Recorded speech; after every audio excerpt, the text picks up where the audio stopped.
오늘 성경 말씀 누가복음 15장은 이렇게 시작을 하고 있습니다. 모든 세리와 죄인들이 말씀을 들으러 가까이 나아오니 바리새인과 서기관들이 수군거려 이르되 이 사람이 죄인을 영접하고 음식을 같이 먹는다 하더라. 오늘 성경 말씀 본문에 등장하고 있는 세리는 어떤 사람들입니까? 우리들이 잘 아는 것과 같이 유대인들이 가장 증오하는 사람들입니다.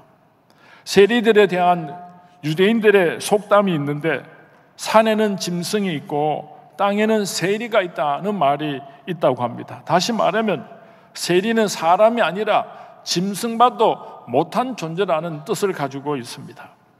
세리는 로마 정부를 대신하여서 유대인으로부터 세금을 거두어 들이는 사람들이었습니다. 그들은 자신들의 배를 불리기 위하여서 책정된 세금보다도 더 많이 거두어 들였습니다. 예를 들어서 한 사람에게 쌀 한 가마니가 세금을 내라고 하는 그런 세금 고지서가 부과가 되게 되면은 이 세리들은 쌀을 2가마를 거두어 드립니다. 한 가마는 로마 정부에게 바치고 또 다른 한 가마는 세리들이 착취를 하였던 것입니다. 세금을 거두어 드리는 가정에서 세금을 납부하지 못하는 가난한 유대인들의 땅을 빼앗았습니다. 집을 빼앗았습니다. 가족들을 노예로 팔기도 하였습니다. 그래서 세리들은 같은 유대인이면서 유대인으로부터 무서운 책망과 증오의 대상으로 그렇게 살아가는 사람들이었습니다. 마치 우리나라가 일제시대 때에 일본 압제하에 있을 때 일본 사람들의 끈앞풀이 되어서 종노릇을 하던 그런 사람들이 있었지 않습니까? 그리고 세리들과 함께 예수님 곁으로 모여드는 사람들이 있었는데 성경 말씀에서 그들을 죄인들이라고 표현을 하고 있습니다. 당시의 유대 사회에서 죄인이라고 취급을 받는 부류의 사람들이 세 종류의 사람이 있었습니다. 첫 번째로는 비도덕적인 생활을 하던 사람들입니다. 간음을 행하였거나 도둑질을 하였거나 다른 사람들을 폭행하는 이런 사람들을 가르쳐서 죄인이라고 불렀습니다.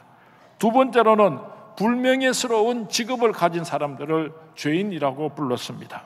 세리나 성전 앞에서 동전을 바꾸어 주고 양이나 비둘기를 파면서 많은 이익을 취득하는 그런 장사아치들, 그리고 창녀와 같은 사람, 이런 사람들을 가르쳐서 유대인들은 죄인들이라고 표현을 했습니다.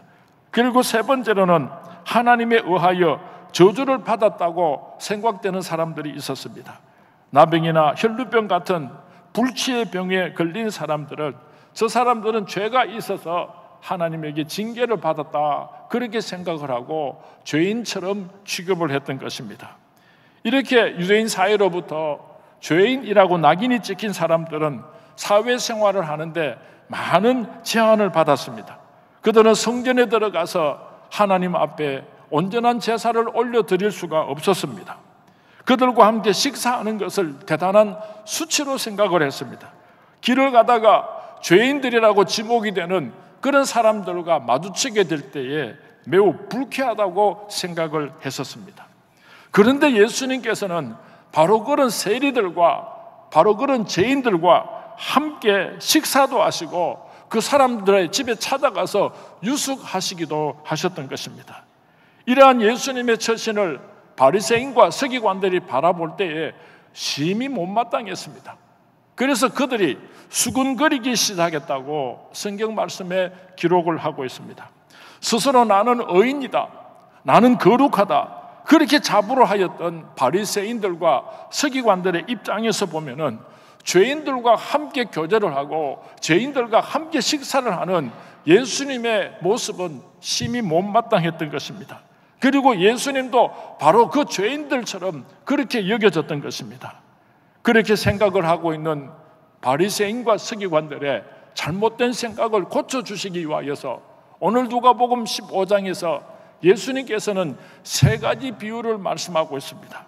잃어버린 양의 비유에 대해서 말씀을 하시고 잃어버린 드라크마의 비유에 대해서 말씀을 하시고 또 탕자의 비유를 말씀하시면서 바리새인과 서기관들의 잘못된 생각을 깨우쳐 주셨습니다.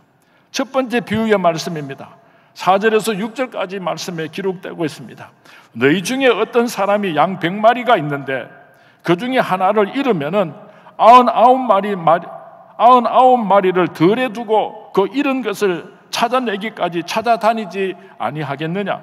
또 찾아낸 적 절고와 어깨에 메고 집에 와서 그 벗과 이웃을 불러 모으고 말하되 나와 함께 즐기자, 나의 잃은 양을 찾아내어노라 하리라. 예수님께서 말씀하신 이 본문 말씀 가운데서 양은 누구를 가르치고 있습니까? 잃어버린 양은 누구를 의미하고 있습니까?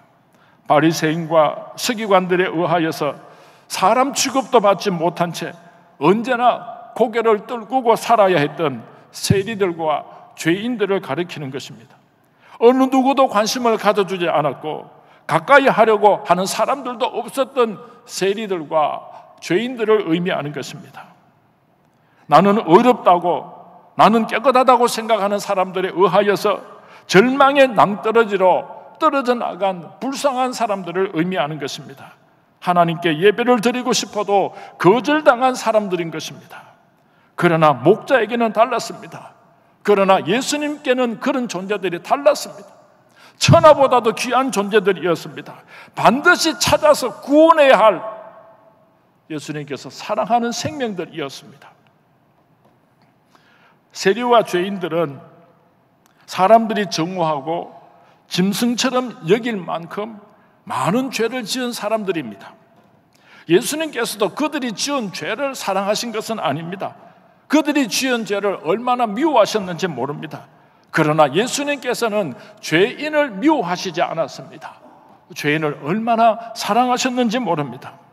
그 사람이 아무리 많은 죄를 지었다고 할지라도 그 영혼을 사랑하셨기 때문에 죄인을 결단코 미워하실 수가 없으셨던 것입니다. 오늘 우리는 아주 특별한 만남을 준비하고 있습니다. 어떤 사람을 전도해야 할 것인가 고민하면서 이 자리에 앉아 계실 줄로 믿습니다. 인간적으로 생각할 때에 의인들을 골라오고 싶은 생각이 있을 것입니다. 이왕이면 깨끗하게 사는 사람, 거룩한 사람, 세상 사람들에게 칭찬받는 사람, 출세하고 성공했는 사람, 그런 사람들을 전도했으면 좋겠다고 그렇게 생각하고 계시지는 않은지 모르겠습니다.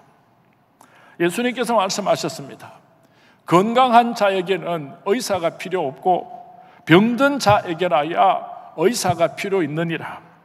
내가 의인을 부르러 온 것이 아니요 죄인을 불러 회개시키러 왔다고 예수님께서 말씀하셨습니다. 우리가 전도해야 할 대상이 있다고 한다면 나는 죄인이로소이다. 자기 자신이 죄인인 줄 알고 아무런 소망이 없다고 생각하는 바로 그 사람을 전도하는 것이 우리 예수님의 뜻일 것입니다. 저는 이런 생각을 할 때가 있었습니다. 이왕이면 좀 젊은 사람, 경제적으로 좀 활동을 할 수 있는 그런 사람들을 전도하면은 교회에 경제적으로 도움도 되겠고 또 교회가 좀 힘도 있어지겠지만은 나이가 많은 노인들을 전도하면은 교회에 무슨 덕이 있겠는가 그렇게 생각할 때가 솔직하게 있었습니다. 오늘 제가 회개를 합니다. 하나님 앞에서는 연세 드신 분들이 어르신들이 더 소중한 존재인 것 같습니다. 왜냐하면 젊은 사람들은 그래도 예수 믿을 기회가 있지만은 연세가 많이 드신 분들은 예수 믿고 천국 갈 시간이 얼마 남지 않았으니까 예수님께서 생각하실 때는 그 사람들이 더 급하신 것 같아요. 나이가 많은 어르신들을 전도하고 나면은 깜짝 놀랄 일이 있습니다. 어르신들이 예수를 잘 믿고 천국 가시면서 사랑하는 아들, 딸들을 불러놓고 너희들 예수 믿고 천국에서 만나자 그렇게 유언하고 돌아가시면 그 자식들 전부 다 예수 믿게 됩니다. 우리는 부자와 거지 나사로의 이야기를 잘 알고 있습니다. 부자가 예수 믿었으면 좋겠는데요, 부자는 예수 믿기가 참 어렵습니다. 거지는 예수 믿기가 훨씬 쉽습니다. 누가 천국에 가고 누가 지옥에 간지를 우리는 잘 알고 있습니다. 어떤 사람을 전도해야지 되는가? 제가 이렇게 말씀을 드리니까 나이가 많은 사람, 병들고 가난한 사람, 이런 사람들만 다 모시고 오면 좋겠다, 그렇게 생각하는 사람이 좀 몇 사람이 있는 것 같아요.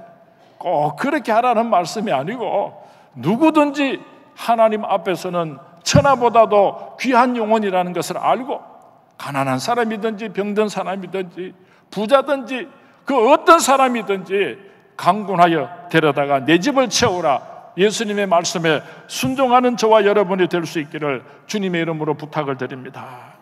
참으로 놀라운 것은요, 참으로 놀라운 것은 잃어버린 양 한 마리, 그 잃어버린 양 한 마리가 예수님을 만나기 전에 바로 나였다는 것을 우리가 기억했으면 좋겠습니다.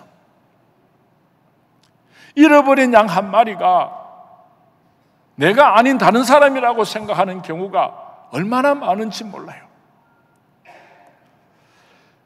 예수님의 눈에 발견되기 전에 세상에 살면서 깊은 절망의 낭떠러지 아래에서 신음하면서 살아가던 잃어버린 양 한 마리가 바로 나였지 않습니까? 더 이상 아무런 희망도 없고 살아야 할 용기도 없었을 때 길 잃은 양 한 마리에 불과한 나를 예수님께서 찾아오셨습니다. 예수님께서는 나를 구원하시기 위하여서 하늘나라의 영광을 버리시고 사람의 몸을 입고 이 땅으로 찾아오셨습니다. 십자가 위에서 자신을 버리시기까지 우리를 택하시고 구원하여 주셨습니다. 잃어버린 양 한 마리의 그 축복을 우리가 먼저 받은 주인공이라고 하는 사실을 잊어서는 안 될 것입니다. 우리가 아직 죄인 되었을 때에 그리스도께서 우리를 위하여 죽으심으로 하나님께서 우리에 대한 자기의 사랑을 확정하셨느니라. 예수님께서 나를 찾아서 천국으로 데리고 가실 때에 얼마나 기뻐하시고 즐거워하셨는지를 한번 생각해 보시기 바랍니다. 춤을 추시면서 많은 이웃들을 초대해서 천국에서 큰 잔치를 베푸셨다고 성경 말씀에 기록하고 있습니다. 꼭 기억할 수 있기를 바랍니다. 내가 바로 잃어버렸던 한 마리 양의 주인공이라고 하는 사실을 기억할 수 있기를 바랍니다. 나는 이미 하나님으로부터 그 크신 사랑을 받은 존재라고 하는 것을 기억할 수 있게 되기를 바랍니다. 세상 사람들은 나를 어떻게 평가하는지 모르지만은 하나님 앞에서 나라고 하는 존재는 예수님보다도 더 소중한 존재라고 하는 확실한 믿음을 가질 수 있게 되기를 주님의 이름으로 축원을 드립니다. 오늘 이 누가복음 15장 말씀을 깊이 묵상하다가 보면은 상식적으로 이해하기가 어려운 부분이 몇 곳이 있는 것 같습니다. 첫 번째로는 99마리 양에 대한 문제입니다. 한 마리를 찾으려고 하다가 행여라도 99마리 양 가운데서 다른 양들을 잃어버리면 어떻게 하는가? 강도가 와서 99마리 양을 다 도적질해 갈 수도 있습니다. 맹수가 나타나서 99마리 양 가운데 몇 마리를 먹어 치워버릴 수도 있습니다. 여러분은 어떻게 생각을 하십니까? 정상적인 생각을 가진 사람이라고 한다면 99마리를 안전하게 보호하는 것이 잃어버린 한 마리 양을 찾는 것보다도 더 소중하다, 대를 위해서 서로를 희생해야지 된다, 그렇게 생각하는 사람이 오늘 이 자리에 혹시 없습니까? 오늘날 교회 안에서도 은연중에 숫자에 대해서 매우 민감한 것 같습니다. 세상 사람들의 기준으로 보면은 숫자는 많으면 많을수록 좋습니다. 재물도 많으면 많을수록 좋습니다.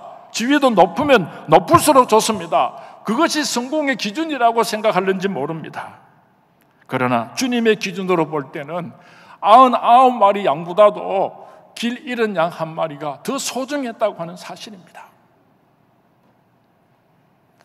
20세기 중반에 들어서면서 듣도 보도 못한 교회 성장학이라고 하는 학문이 생겨났습니다.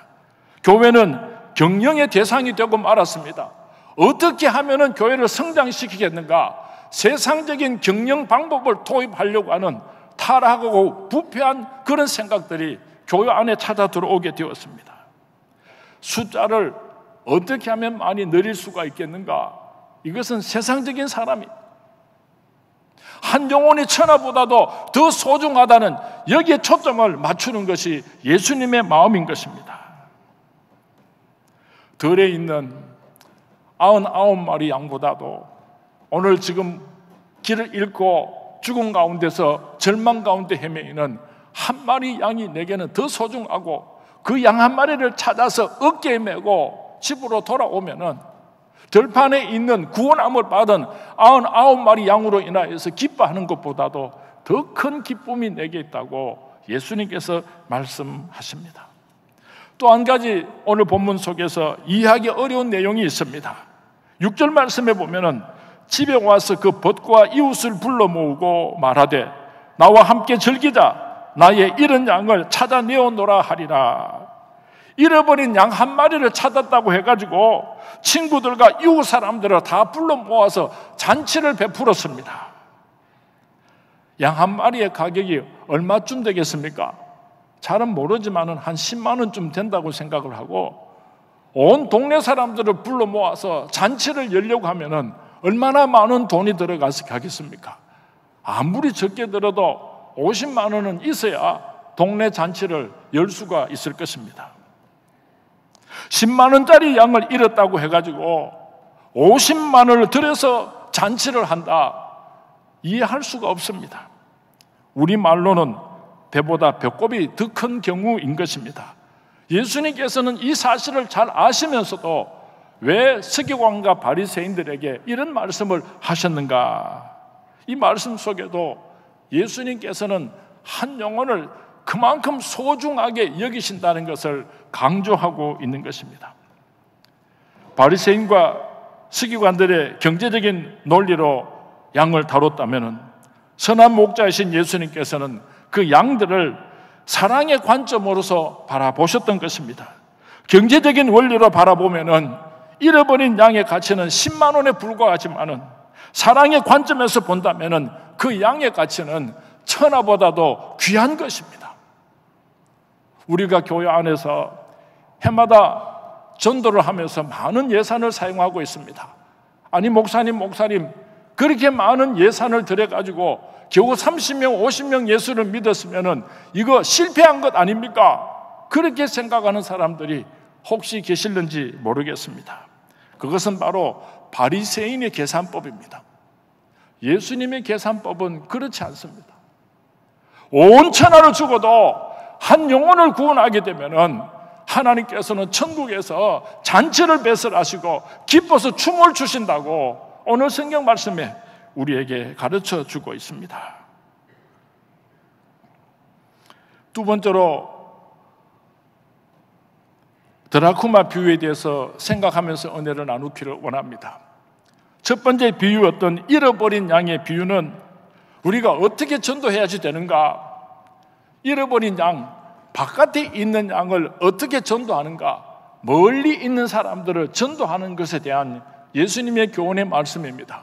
선교까지 포함이 되는 줄 압니다. 두 번째로 소개하는 드라크마의 비유는 어디서 드라크마를 잃어버렸는가 하면은 방 안에서 드라크마를 잃어버렸습니다. 그리고 방 안에서 드라크마를 찾고 있습니다. 이것은 무엇을 의미하는가 하면은 우리 교회 안에서, 우리 가정 안에서, 우리 교제사회 안에서 우리 가까이서 잃어버린 귀한 영혼을 어떻게 하나님께로 인도해야 하는가에 대한 교훈을 주고 있는 것입니다. 8절 말씀, 9절 말씀에 보면은 어떤 여자가 10드라크마가 있는데 하나를 잃으면 등불을 켜고 집을 쓸며 찾아내기까지 부지런히 찾지 아니하겠느냐? 또 찾아낸 적 벗과 이웃을 불러 모으고 말하되 나와 함께 즐기자. 이런 드라크마를 찾아내어노라 하리라. 데나리온은 로마의 화폐이고 드라크마는 헬라 사람들의 화폐입니다. 그 당시 이 두 화폐를 공통적으로 사용을 했었습니다. 오늘 본문의 이 여인은 왜 10드라크마 중에서 잃어버린 한 드라크마를 그렇게 찾으려고 애를 썼는가 하면은, 예수님 당시에 유대인 사회에서는 남자가 결혼을 할 때에 아내에게 주는 지참금이 있습니다. 당신이 내 아내가 되어주시기 바랍니다. 그렇게 프로포즈를 하고 결혼 약속을 하고 허락을 받게 되면은 10드라크마를 고리에 끼워서 그 여인에게 선물을 주게 되면 그 신부는 목에 걸기도 하고 머리에 걸기도 하고 그러면서 그 자기의 신랑이 될 남편을 기다리게 됩니다. 그런데 그 10드라크마를 꿰고 있던 가운데서 하나를 잃어버렸다고 하는 것은 신부에게 얼마나 큰 낭패인지 모릅니다. 결혼식을 기다리는 신부가 신랑을 맞이하기 위해서는 그 잃어버린 드라크마를 꼭 찾아야만 되는 것입니다. 여인이 어떻게 잃어버린 드라크마를 찾았는지를 오늘 성경 말씀에 상세하게 우리에게 가르쳐주고 있습니다. 15장 8절 말씀에 집을 쓸며라고 말씀하고 있습니다. 여러분들이 귀중한 물건을 땅바닥에 떨어뜨려서 잃어버리게 되면 얼마나 조심해서 찾게 됩니까? 오래전에 이 콘택트 렌즈가 땅에 떨어졌는데 막 찾다가 밟아서 깨어져 가지고 속이 상한 적이 있습니다. 빗자루로 쓸기도 하고 혹시라도 못 볼까 봐 얼마나 소상하게 살펴보게 됩니까? 고 박윤선 박사님께서는 집을 쓸며라고 하는 이 표현을 방을 쓸듯이 철저하게 세밀하게 전도해야 될 사람들을 찾아보아야 된다고 주석을 하여 주셨습니다. 우리 주위에는 견디기 힘든 질병 속에 버려진 영혼들이 얼마나 많습니까? 사업을 하다가 잘못되어 낙심 속에 버려진 영혼들도 있습니다. 치열한 경쟁 속에서 희망을 잃고 좌절 가운데 버려져 있는 영혼들도 있습니다. 믿다가 낙심이 되어서 영혼을 아무도 돌아보지 않고 그렇게 쓸쓸하게 살아가는 영혼들도 우리 주위에 많이 있습니다. 누가 잃어버린 드라크마입니까? 우리가 누구를 전도해야지 되겠습니까? 가까이에서부터 우리가 면밀하게 살펴보고 또 기도해야 할 줄 압니다. 두 번째로 잃어버린 드라크마를 어떻게 찾았는가 하면은 등불을 켜고라고 말씀을 하고 있습니다. 왜 등불을 켜야 하는가 하면은 잃어버린 드라크마가 어두운 곳에 떨어졌기 때문에 불을 켜지 않고서는 잃어버린 드라크마를 찾을 수가 없기 때문인 것입니다. 어두운 가운데 떨어졌다고 하는 것은 절망 가운데 놓여 있는 것을 의미합니다. 전도하기 위해서는 빛이 되어 주어야지 됩니다. 필요한 것을 도와줄 수 있는 마음이 있어야지 되는 것입니다. 어떻게 촛불이 빛을 발할 수가 있습니까? 자기를 태우고 녹일 때에 촛불이 빛을 발하게 되는 것입니다. 어떻게 등불이 방을 비출 수가 있겠습니까? 기름을 태울 때에 방 안을 밝힐 수가 있는 것처럼 우리가 전도하기 위해서는 빛이 되어야지 되고 구체적으로 많은 도움을 주어야 한다는 것을 설명하고 있는 것입니다. 세 번째로 잃어버린 드라크마를 이 여인은 어떻게 찾았는가 하면은 15장 8절 말씀에 찾아내기까지 부지런히 찾지 아니하겠느냐, 찾아내기까지 부지런히 찾지 아니하겠느냐, 찾아내기까지. 여러분들이 전도를 시작했으면 그 영혼을 구원하기까지 절대로 중간에 멈추어서는 안 된다는 것을 꼭 기억할 수 있기를 바랍니다. 처절한 영적인 전쟁입니다. 찾아내면 그 영혼은 천국 백성이 되고, 찾아내지 못하면 그 영혼은 영원한 지옥불에 들어갈 수밖에 없습니다. 그렇기 때문에 우리가 하나님 앞에 약속하고 전도하기로 작정한 사람은 끝장을 보기까지, 반드시 그 영혼을 구원하기까지 우리는 포기해서는 안 된다는 것을 성경 말씀은 우리에게 가르쳐주고 있습니다. 우리 그리스도인들이 전도하는 것은 지극히 당연한 것입니다. 전도는 해도 되고 안 해도 되는 것이 아니라 전도하지 않으면 그것이 죄가 된다고 성경 말씀에 여러 곳에서 언급을 하고 있습니다. 어떤 죄가 되는가 하면 첫 번째로 예수님의 명령을 거역하는 죄를 저지르게 되는 것입니다. 마태복음 28장 18절에서 20절 말씀에 보면은 그러므로 너희는 가서 모든 민족을 제자로 삼아 아버지와 아들과 성령의 이름으로 세례를 베풀고 내가 너희에게 분부한 모든 것을 가르쳐 지키게 하라.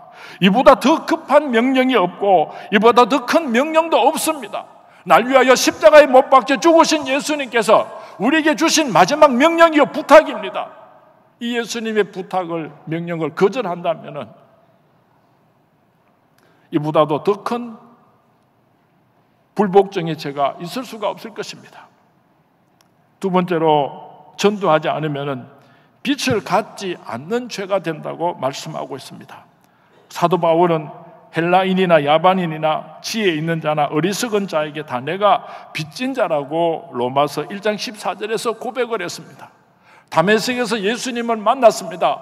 그런데 이 복음을 전해주지 아니하면은 나는 빚진 자가 된다. 복음의 빚진 자가 된다. 사도 바울은 그래서 땅끝까지 달려갔던 것입니다.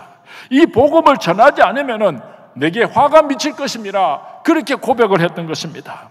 사랑하는 수문의 성도님, 우리는 복음의 빚진 자들입니다.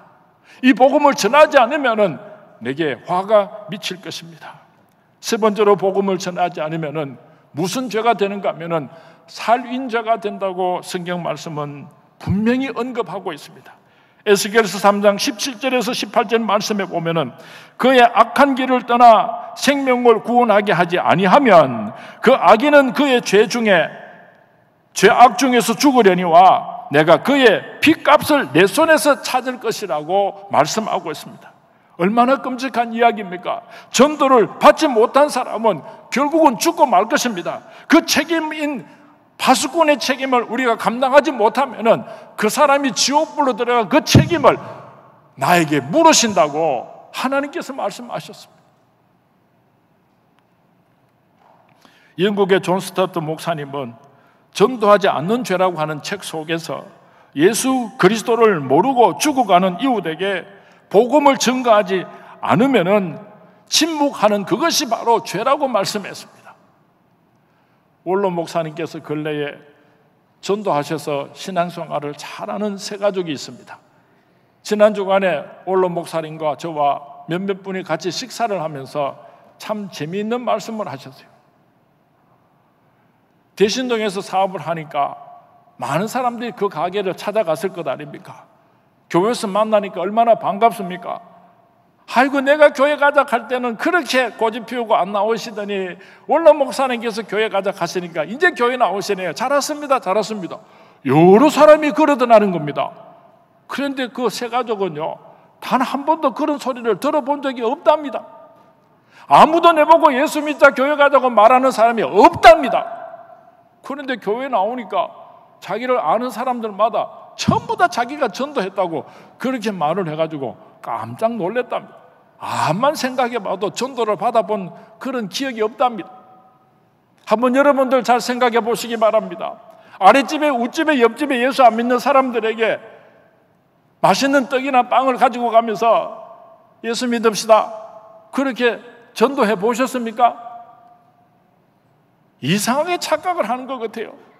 내가 틈만 나면은 누구에게든지 그렇게 열심히 전도했을 것이라고 생각을 하는데요, 사실은요 절대로 전도를 해보지 못했던 것 같아요. 사도행전에 보면은 초대교회의 두 가지 특징을 말씀하고 있는데요, 첫 번째는 모든 성도들이 다 전도자였다는 것입니다. 그리고 두 번째로는 모든 날이 전도하는 날이었다고 하는 것입니다. 무엇보다도 그들은 예수를 믿는 것과 전도하는 것을 동일시했다고 하는 것입니다. 그래서 초대교회는 날마다 구원받는 사람의 수가 더하여 갔더라고 성경 말씀에 기록하고 있습니다. 이제 말씀을 맺으려고 합니다. 교회는 전도하기 위하여서 전도하는 목적으로 세워진 구원의 방주입니다. 예수님께서는 오늘도 교회를 통하여서 지옥불로 가는 길이 잃어버린 수많은 양들을, 드라크마들을 돌아오게 하시려고 우리 교회들을 부르고 계십니다. 오늘 누가복음 15장 말씀에 보면은 잃어버린 양을 찾았을 때에, 잃어버렸던 드라크마를 찾았을 때에, 탕자가 집으로 돌아왔을 때에 그 주인은요 얼마나 기뻐했는지 모릅니다. 큰 잔치를 베풀었다고 성경 말씀에 기록하고 있습니다. 하나님께서는 오늘도 잃어버렸던 영혼이 주님께로 돌아오면은 얼마나 기뻐하시는지 모릅니다. 우리 서문교회는 한 영혼이 하나님께로 돌아올 때에 하나님께서 기뻐하시는 그 기쁨을 우리 서문의 성도님들도 함께 나누는 교회가 될 수 있기를 주님의 이름으로 축원을 드립니다. 우리들끼리만 모여서 예배를 드리고 한 영혼이 주님께로 돌아오는 감격과 기쁨이 없을 때에 하나님께서 이 예배를 기뻐하시겠습니까? 하나님께서 우리 서문교 예배를 이렇게 내려다 보시는데 천하보다 귀한 영혼들이 주님 전으로 찾아와서 함께 예배드리고 눈물 흘리면서 기도하고 찬송하고 성도의 교제를 나누는 모습을 볼 때에 하나님께서 얼마나 좋아하시고 오냐 내가 선문교회를 축복하리라, 선문교회를 축복하리라, 하나님께서 영광 받으시고 크신 하늘의 축복을 물 붓듯이 쏟아 부어 주실 줄로 믿습니다. 한번 생각해 보시기 바랍니다. 여러분 가정에 아주 속썩이는 골치 아픈 아들이나 딸이 집을 나갔다가 몇 년 만에 집으로 돌아온다고 한번 생각을 해 보시기 바랍니다. 얼마나 좋겠습니까? 이걸 어떻게 말로 표현할 수가 있겠습니까? 오늘도 우리 선문교회 안에 하나님의 품을 떠났던 자들이 다시 찾아오게 될 때에 하나님께서 그 기쁨을 이기지 못하시고 얼마나 기뻐하시고 감격하시는지를 영안의 눈을 뜨고 바라볼 수 있게 되기를 주님의 이름으로 부탁을 드립니다. 우리 선문교회는 예배를 드릴 때마다 천하보다 귀한 영혼들이 주님 앞으로 나오므로 하나님께서 큰 영광 받으시는 잔치집같이 아름다운 교회가 될 수 있기를 주님의 이름으로 축원을 드립니다. 오늘 우리는 전도 대상자를 작정하고 이름을 기록하려고 합니다. 꼭 한 사람, 딱 한 사람. 여러분들이 그 이름을 오늘 기록할 때에 이 이름이 생명책에도 기록될 줄로 믿습니다. 이 믿음을 가지고 그 사람의 이름을 적을 수 있게 되기를 바랍니다. 오늘 여러분의 손으로 그 귀한 사람의 이름을 적을 때는 하나님 끝까지 전도해서 반드시 하나님께로 인도하겠습니다, 약속드립니다, 이런 아름다운 마음을 가지고 작정할 수 있게 되기를 바랍니다. 한 영혼은 천하보다도 귀합니다. 굳이 대단한 사람을 전도하려고 몸부림치지 않아도 됩니다. 죄인이라고 생각되는 사람, 예수 믿지 않으면 지옥 가게 되는 사람, 내가 천국 갔을 때 꼭 나와 같이 천국에 있었으면 좋겠다고 생각되는 바로 그 사람의 이름을 적을 수 있게 되기를 바랍니다. 꼭 한 사람은 어떤 사람의 이름을 적어야 되는가 하면은 바깥에 있는 잃어버린 양입니다. 내가 전도를 해도 우리 선문교회는 데려올 수 없고 다른 교회로 보낼 수밖에 없지만은 꼭 그 사람을 전도하고 싶습니다. 그런 사람의 이름을 적으시기 바랍니다. 딱 한 사람은 우리 집 안에 있는, 방 안에 있는 아직도 예수를 믿지 않는 사람입니다. 여러분의 가족 중에 한 사람일 수도 있습니다. 친척 중에, 친구 중에 한 사람일 수도 있습니다. 이 사람은 내가 전도하면은 우리 선문교회에 등록시키고 신앙이 자랄 때까지 끝까지 돌보고 성숙한 그리스도인이 될 수 있도록 책임을 지겠습니다. 그렇게 약속할 수 있는 사람은 딱 한 사람이라고 이름을 적어주시기 바랍니다. 그리고 우리 이종건 장로님께서 3사람 이상 전도하자 그랬는데 또 한 사람이 있습니다. 딱 한 사람 전도하고 꼭 한 사람 전도하고 또 한 사람 더 전도하면 좋겠습니다. 어떤 사람이라도 좋습니다. 우리가 달란트 비율을 잘 알고 있습니다. 2사람만 전도하고 천국 가는 사람은 착하고 충성된 종아 이렇게 말씀하시고 3사람 이상 전도하고 천국 가면은요, 우리 하나님께서 착하고 충성된 종아 그렇게 크게 기뻐하시고 축복해 주실 줄로 믿습니다. 오늘 기쁜 마음으로 하나님께서 사랑하는 천하보다 귀한 영혼들의 이름을 적어주시기를 주님의 이름으로 부탁을 드립니다.